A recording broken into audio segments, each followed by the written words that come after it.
Olá, sou Pedro Gilmar e esse é o canal Teologia Reflexiva. Hoje vamos refletir sobre 1 Coríntios 13, onde aprendemos que o amor é o maior de todos os dons. Sem ele, qualquer ação ou palavra perde o verdadeiro valor.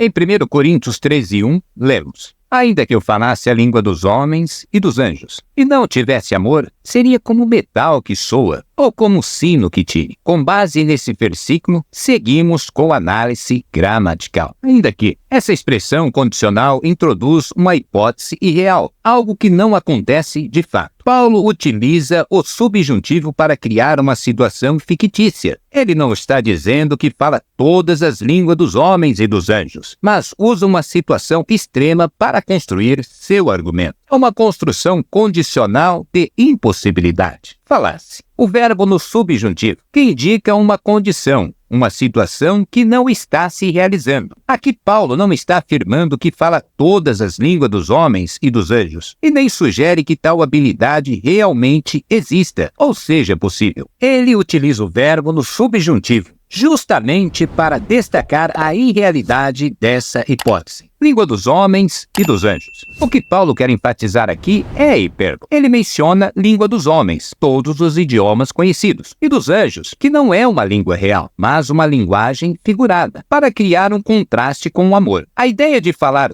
todas as línguas humanas já seria impossível, e adicionar língua dos anjos só reforça o exagero. Paulo está dizendo, mesmo que eu pudesse fazer o impossível sem amor, isso seria inútil. Vale destacar que língua dos anjos é um rapax legômeno, aparecendo apenas uma vez na Bíblia, o que reforça seu caráter hiperbólico e figurado. No entanto, essa passagem tem sido gravemente distorcida, principalmente por aqueles que, por falta de pesquisa séria e compromisso com o texto, ou devido ao analfabetismo funcional, acabam criando uma teologia absurda sobre a existência de uma linguagem angelical. Essa deturpação revela não apenas ignorância, mas uma completa falta de discernimento, gerando uma doutrina sem base e contrária à intenção clara de Paulo, que usava figura de linguagem para exaltar o amor acima de qualquer outro dom. Não tivesse o amor. Mais uma vez, o verbo no subjuntivo reforça a ideia de que Paulo está apresentando uma hipérbole hipotética e irreal. Ele contrasta a ausência de amor com a grandiosidade de possíveis dons espirituais. Seria como metal que soa, ou como sino que tine. O resultado de tudo isso seria apenas barulho. Paulo usa essa metáfora para mostrar que, sem amor, até o mais impressionante dos dons espirituais é vazio e sem propósito, como um som sem significado. Tudo aquilo que parece grandioso, como falar em várias línguas ou até em línguas angelicais, não passa de ruído sem amor. Paulo está criticando uma busca egoísta pelos dons espirituais. A comunidade de Coríntios valorizava excessivamente o falar em línguas e outros dons espetaculares. E Paulo confronta essa vaidade, chamando os coríntios de carnais. 1 Coríntios 3, versículo 1 e 2.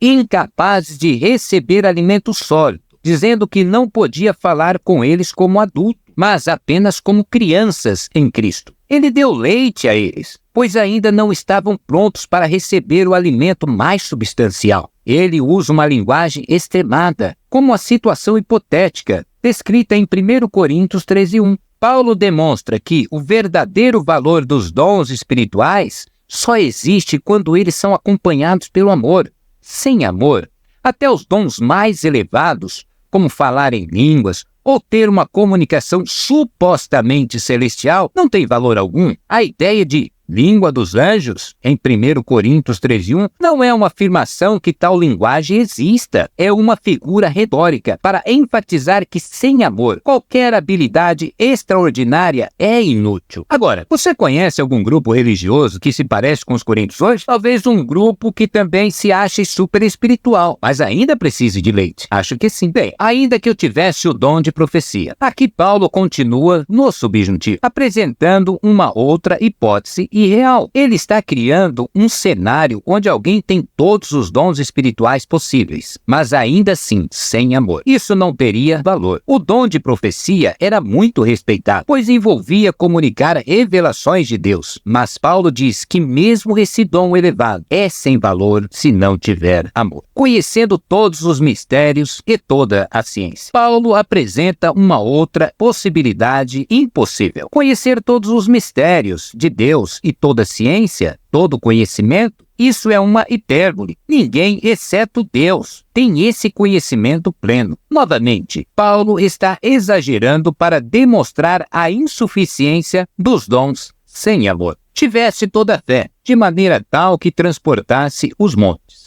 A fé que Paulo descreve aqui é uma fé superlativa, capaz de fazer milagres extraordinários, como mover montanhas. Ele está novamente exagerando a situação para mostrar que mesmo a fé mais espetacular, se não for movida pelo amor, é inútil. Não tivesse amor, nada seria. Essa frase final é crucial. Paulo conclui dizendo que, sem amor, mesmo esses dons espirituais espetaculares não fazem a pessoa ser algo de valor. O amor é a essência que dá significado a todos os dons. Aqui Paulo faz um contraste claro entre os dons espirituais impressionantes e o amor. Ele está dizendo que, mesmo se alguém pudesse conhecer todos os mistérios divinos e tivesse toda a fé suficiente para fazer milagres, sem amor, isso não teria valor. Ele continua a argumentar contra a vaidade espiritual que havia em Corinto, mostrando que, por mais espetaculares que os dons sejam,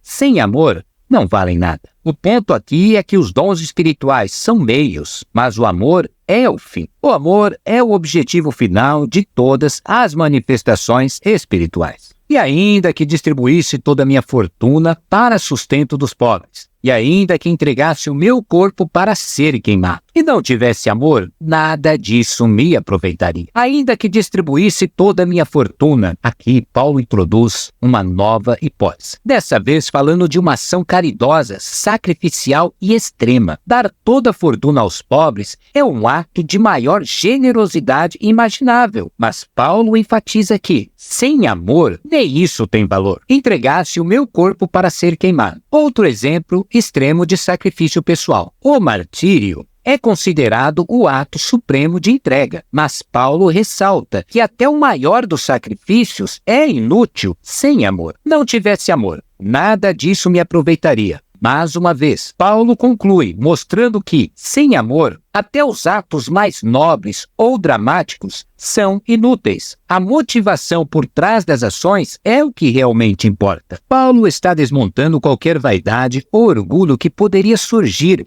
de atos de sacrifício extremo. Ele mostra que até as ações mais louváveis e altruístas, sem a motivação correta, sem amor, são inúteis. A generosidade e o sacrifício só têm valor se forem movidos pelo amor. Caso contrário, são gestos vazios, feitos por orgulho ou vaidade. Enquanto Paulo enfatiza que o amor é o que confere significado real às ações, independentemente de quão impressionante elas sejam por fora. Os coríntios, por outro lado, estavam mais preocupados com a experiência externa, buscando dons espirituais espetaculares para se exaltar. Eles estavam tão envolvidos com o desejo de impressionar que esqueciam o fundamento essencial que Paulo queria ensinar. Sem amor, tudo isso era vazio, uma busca pela própria glória e não pelo verdadeiro propósito espiritual. O amor é sofredor, é benigno, o amor não é invejoso, o amor não trata com leviandade, não se ensoberbece. O amor é sofredor. A expressão no original grego indica uma paciência longa, uma resistência diante das dificuldades. O amor verdadeiro é capaz de suportar com paciência as falhas e fraqueza dos outros. No entanto, vemos muitas denominações religiosas, assim como a Igreja de Corinto, Corintos, transformando o evangelho em um espetáculo sensacionalista. A impaciência, as divisões e a vaidade tomam conta, enquanto os dons espirituais são usados como ferramenta de autopromoção. O verdadeiro amor, que deveria ser paciente, é ignorado em favor de shows que exaltam líderes e atraem multidões. Esse culto à imagem, à performance e ao sobrenatural apenas mascara a falta de compreensão e compaixão genuínas. O sensacionalismo substitui o cuidado pelo próximo. O espetáculo espiritual se torna o foco, deixando o verdadeiro propósito do evangelho, o amor paciente e longânimo, esquecido. É benigno. O verbo fala de bondade ativa, que busca o bem do outro. Isto mostra que o amor não é apenas passivo, mas também toma a iniciativa para fazer o bem. Paulo destaca essa qualidade porque via nos coríntios uma grande falta de bondade genuína em meio às suas divisões e competições. Eles não eram benignos uns com os outros, buscavam seus próprios interesses. Não é invejoso. A inveja era um problema grave em Corinto. A palavra grega, no original, fala do tipo de ciúme que leva alguém a desejar o que o outro tem. Os coríntios, em sua carnalidade, invejavam os dons uns dos outros e usavam os dons para competir por status. O amor verdadeiro, no entanto, não inveja o sucesso ou as habilidades de outro, mas se alegra com eles. Não trata com leviandade. A expressão significa que o amor não é arrogante, não se exibe. Isso se opõe diretamente ao comportamento dos coríntios, que se vangloriavam em seus dons e buscavam se exaltar uns aos outros. O amor verdadeiro não busca reconhecimento nem tenta impressionar, pois ele não tem interesse em autoengrandecimento. Não se ensoberbece. A palavra no grego fala de inflar-se de orgulho. A igreja em Corintos sofria de soberba espiritual. Muitos se viam como superiores por causa dos dons que tinham, particularmente o dom de línguas, que usavam para exaltar. Paulo está deixando claro que o amor não infla o ego. Ele é humilde, ele é centrado no bem do outro e não em si mesmo. Não se porta com indecência, não busca os seus interesses, não se irrita, não suspeita o mal, não se porta com indecência. A palavra grega significa agir de maneira desrespeitosa ou indecente. O amor verdadeiro nunca é rude ou desrespeitoso, mas o que Paulo observava na igreja de Corinto era exatamente o contrário. Em sua carnalidade, os coríntios se comportavam de maneira inadequada em suas reuniões, desrespeitando uns aos outros e buscando se exaltar por causa de seus dons espirituais. Esse comportamento de elevação pessoal e desprezo pelos outros evidencia a falta de amor genuíno. Hoje, o movimento pentecostal muitas vezes reflete essa mesma tendência, onde o foco recai sobre a exibição pública de dons, transformando o culto em um espetáculo. O desrespeito ao próximo e a ausência de relevância aparece quando o objetivo de edificação mútua é substituído pela busca incessante de visibilidade e poder espiritual. O amor, que deveria ser essência de toda a prática cristã, é relegado em favor de manifestações sensacionalistas. O ensinamento de Paulo permanece claro. O amor não desrespeita nem busca o espetáculo, mas sim edifica com respeito e consideração ao próximo. Não busca os seus interesses. O amor não é egoísta. Em contraste, os coríntios estavam constantemente buscando seu próprio bem, suas próprias vantagens, mesmo no uso dos dons espirituais. Paulo aponta que o verdadeiro amor não se encontra no eu, mas no outro. Não se irrita. A palavra refere-se a ficar facilmente irritado ou ofendido. O amor verdadeiro não se ofende rapidamente, não se irrita com as falhas dos outros. Entre os coríntios, havia muitas divisões e brigas, o que demonstrava uma grande falta de amor. O amor não guarda rancor ou permite que a irritação domine. Não suspeita o mal. A expressão significa não mantém registro do mal ou não guarda rancor. O amor verdadeiro perdoa, não fica remoendo ofensas passadas. Isso era uma crítica direta à maneira como os coríntios estavam lidando com os conflitos entre eles, guardando ressentimentos e desconfiança, que os impedia de crescer em unidade e maturidade espiritual. Não folga com a injustiça, mas folga com a verdade. O amor não se alegra com o mal. A igreja de Corinto,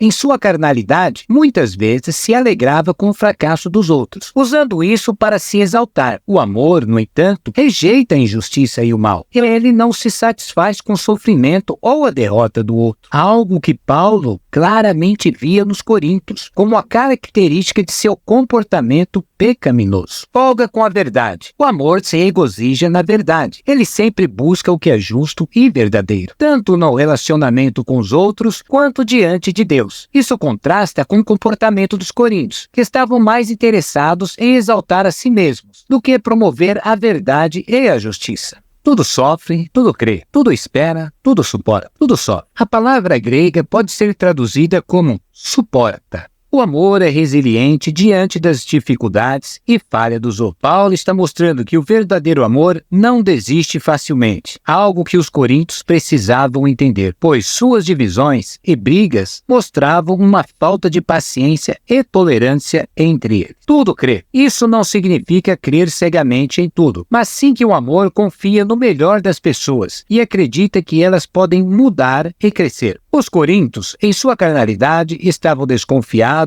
um dos outros e agiam com desconfiança, mas o amor confia. Tudo espera. O amor tem esperança. Ele sempre espera o melhor, mesmo em situações difíceis. Isso é um contraste direto com a atitude pessimista e crítica que havia na igreja de Corinto. Tudo suporta. A palavra grega significa suportar com perseverança. O amor persevera até o fim. Não importa o quão difícil seja a situação. A igreja de Corinto precisava aprender que o amor não abandona nem desiste, mesmo quando as coisas parecem difíceis. O amor nunca falha, mas havendo profecias, serão aniquiladas. Havendo línguas, cessarão. Havendo ciência, desaparecerá. O amor nunca falha. No grego, a palavra significa que o amor não se esgota, não acaba e não falha. Paulo está destacando que, ao contrário dos dons espirituais, que têm prazo de validade, o amor é eterno e imutável. Mesmo que os dons espirituais fossem necessários por um tempo, eles são temporários. O amor, no entanto, permanece para sempre e não tem fim. Ele é a base essencial de todas as virtudes e das práticas cristãs. Profecias serão aniquiladas. Paulo afirma que o dom de profecia, que é a revelação de Deus, será aniquilado. Ele não está dizendo que a profecia era desnecessária ou inútil, mas ela cumprirá seu propósito e eventualmente será encerrada. Quando o conhecimento completo de Deus for revelado, as profecias não terão mais função. Hoje podemos dizer que as profecias de Cristo e da palavra de Deus já foram plenamente conhecidas e registradas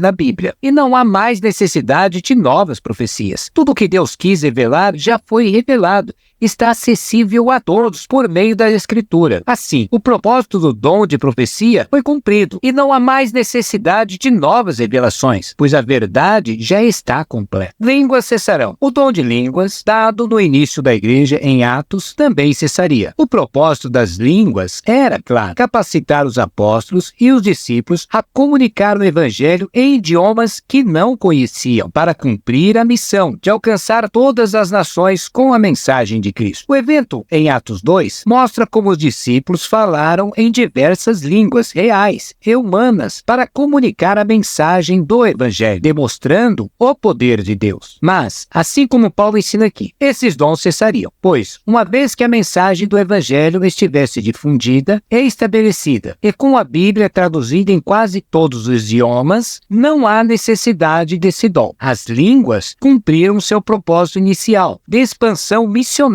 e não são mais necessárias, pois o Evangelho já está disponível para todas as nações por meio das traduções das Escrituras.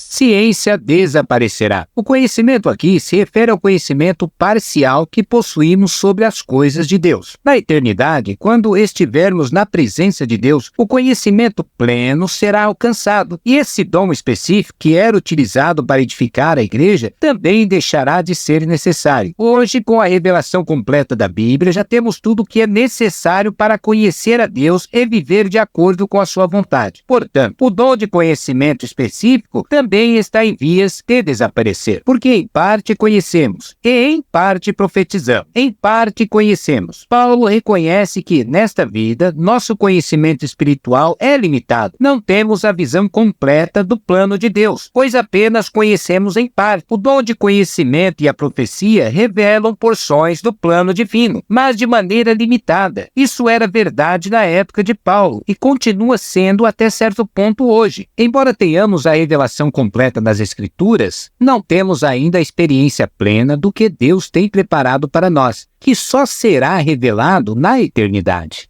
Em parte profetizamos. O dom de profecia também era parcial, pois os profetas não tinham a imagem completa do plano de Deus. Eles recebiam revelações específicas, mas não a totalidade do conhecimento. Hoje, com as Escrituras, temos o pleno conhecimento que Deus queria revelar à humanidade. Portanto, a necessidade de novas profecias já não existe, pois a revelação completa já foi dada. Mas quando vier o que é perfeito, então, o que é em parte, será aniquilado. Quando vier o que é perfeito, a palavra grega refere-se a algo completo ou pleno. Paulo está se referindo à perfeição que será alcançada na consumação do plano de Deus, ou seja, quando estivermos na presença plena de Deus. Isso pode ser entendido tanto em termos escatológicos, nos fins dos tempos, como também na perfeição de conhecimento e relacionamento que teremos com Deus na eternidade. Quando o perfeito vier, tudo aquilo que é temporário e incompleto, como os dons espirituais,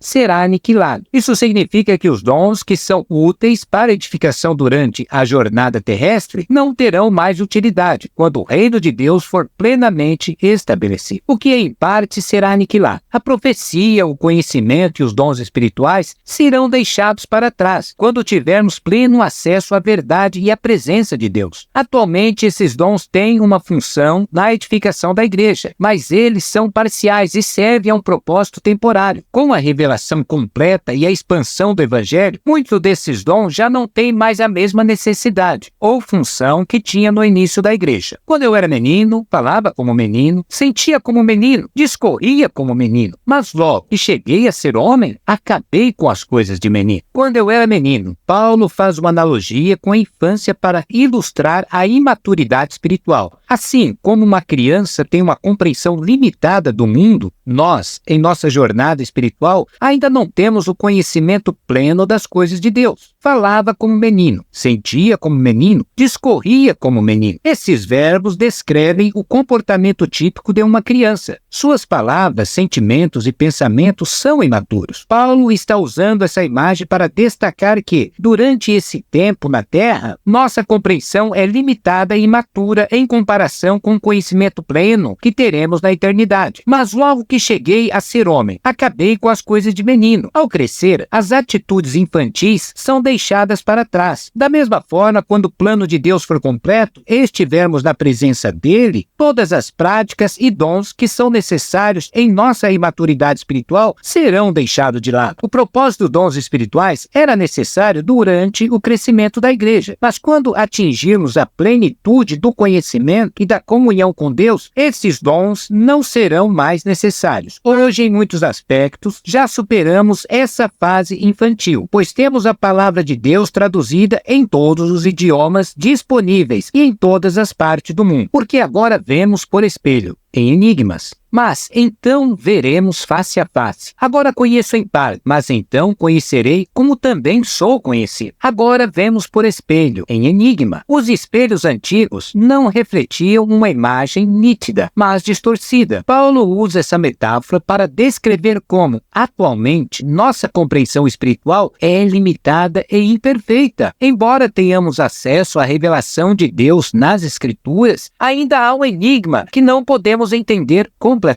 É como se víssemos a verdade de forma difusa, mas então veremos face a face. No futuro, quando estivermos na presença de Deus, a visão será clara e direta. Veremos a Deus face a face, sem barreiras ou distorções. Não haverá mais confusão ou enigmas. O conhecimento parcial dará lugar ao pleno entendimento e a comunhão com Deus será completa. Agora conheço em parte, mas então conhecerei como também sou conhecido. Atualmente, nosso conhecimento conhecimento é limitado, mas na eternidade conheceremos plenamente, assim como Deus já nos conhece completamente. Esse conhecimento pleno eliminará a necessidade dos dons espirituais, pois teremos uma compreensão completa da verdade e de Deus. Agora, pois, permanecem. O termo permanece aqui carrega a ideia de que, no presente, 3 virtudes são necessárias e continuarão a existir: fé, esperança e amor. Paulo está destacando que, mesmo à medida que os dons espirituais se tornarem desnecessários com o tempo, essas 3 virtudes permanecerão em nossa vida cristã: